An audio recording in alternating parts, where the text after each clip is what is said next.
Well, good afternoon sa lahat. Hindi naman sa pag hindi man sa pag hindi man sa nagrereklamo ako, no? Pero naniniwala lang talaga ako maraming misconceptions ng tao sa pag ano niya sa buhay, pagtanda niya. Example na lang yung lamok.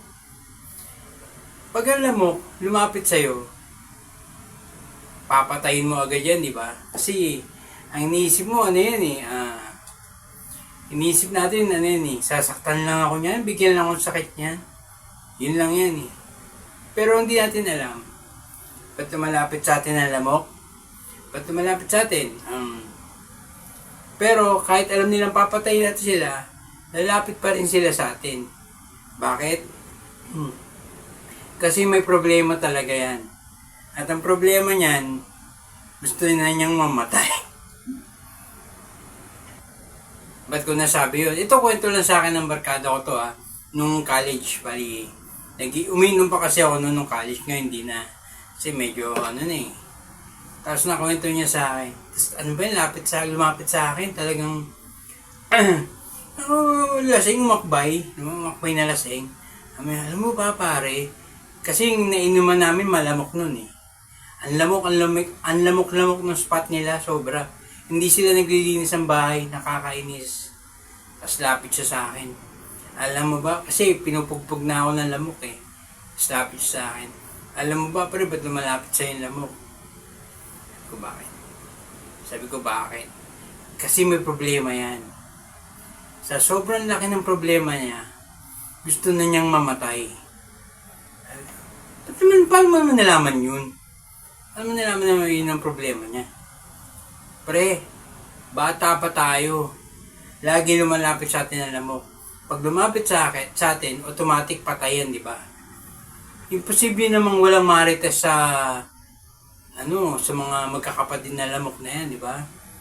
Uy pare, si lamok number 323, marites yan Uy pare, si kapatid number 323, patay lumapit sa tao, patay Diba? Posibleng wala nang gaganon. Alam na nila mamamatay sila. Pag lumapit sila sa atin, lumalapit pa rin sila. Diba? Kasi nga malaki problema nila Yun, isa yung mga naisip ko na misconceptions ng tao. Meron pa, pag lumapit sa atin ang lamok, di ba? Pag lumapit sa atin ang lamok, dumapo dito. Anong palo natin? Pag ganun, di ba? Ito, joke lang sa akin ng tatay ko to, ng papa ko. Pero feeling ko talaga may logic yun Sabi niya, pag pinalo mo yung lamok, lalo pang babaon yung needle sa katawan mo. Baka pati ulo niyan sumama na Sa lakas ng palo mo. Dahil pag dumapo dito. Ang palo nyo, dito, pabaliktad. Para mabugaw nyo lang. Yun ang sabi niya sa akin Ano pa? Yung bawal tumawid, nakamamatay. Sino ba umuwi ng madaling araw dito? Di ba mga call center? Paano kung yung call center may sakit? Sabi nila may sakit sa puso. Tapos nabasa niya yan. Bawal tumawid, may namatay na. Siyempre may namatay na, patay equals to multo. May multo rito. Imbis na makapaglakad siya na maayos, nanginginig na yan. Diba? May namatay na kasi dito Dahil huwag na tayo manakot, baka sa sobrang kaba niyan, mamatay pa lalo yan. Kasalanan pa 90s lang sa Malabon. Yung alam niyo yung jeep, diba may estribo, dalawa? Ay, isa lang. May lumabas na estribo nun sa Malabon, bali dalawa. So, ang hakbang mo, 3, diba? Ay, naiilang talaga ako doon. One time, sumubsub ako sa jeep. Kasi ang gusto ko, 1, 2, pasok. Hindi, ang nagiging siste, 1, 2. Tapos pumapasok sa isip ko, hakbang pa ba ako? Nawawala na ako sa isip ko Diba? Pwede namang isang estribo lang. 1, 2, patay. Ay, pasok na. Hindi yung gagawin nyo pang 2, nakakainis. Paano mga majujubis, diba? Pag sumakay doon, lulundo pa yun Matatakot pa yun At takutin nyo pa yung... Ako hindi naman sa nagre-reklamo ako Naisip ko lang yun, panahon na yun.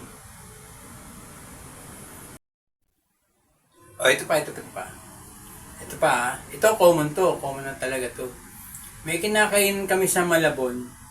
Sikat na pork chop yun sa Malabon. Lahat ng estudyante ng Elisa, ano po ba may alam nun? Immaculate, St. James, alam nyo sa Escanilla.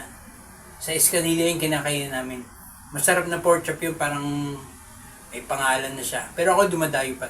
Kasi hindi, ano ba yun eh? Saan ba yun?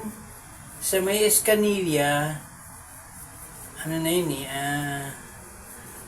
nakalimutan ko na yung lugar na, pero lugar na ng Immaculate. Lugar na yun ng mga Immaculate, kaya hindi ko masyadong kabisado. Pero doon yung masarap na pork chop. Tapos pag kumakain kami doon, lagi kong nawi-witness yung mga tao. Witness ko yung mga tao. Hihingi ng sabaw yan. Pero may sabaw. Kaganon agad yan. Sabaw eh. Tapos, mainit ba? Ito yung mainit ha. Tapos pag hindi, papainit pa nila yan. Papainit pa nila. Tapos pag dumating na sa iyan, dumating na sa kanya, nakita ko, hihipan mo rin pala. Hihip na hihip eh. Pwede hinipan mo. Mainit eh. Diba? Ba't ka nag-request ng sabaw na mainit, tapos hihipan mo? Para kung ano din eh. Diba? Yun ang sinasabi ko sa iyo. Maraming misconceptions ng tao sa buhay niya na nagagawa na hindi natin alam.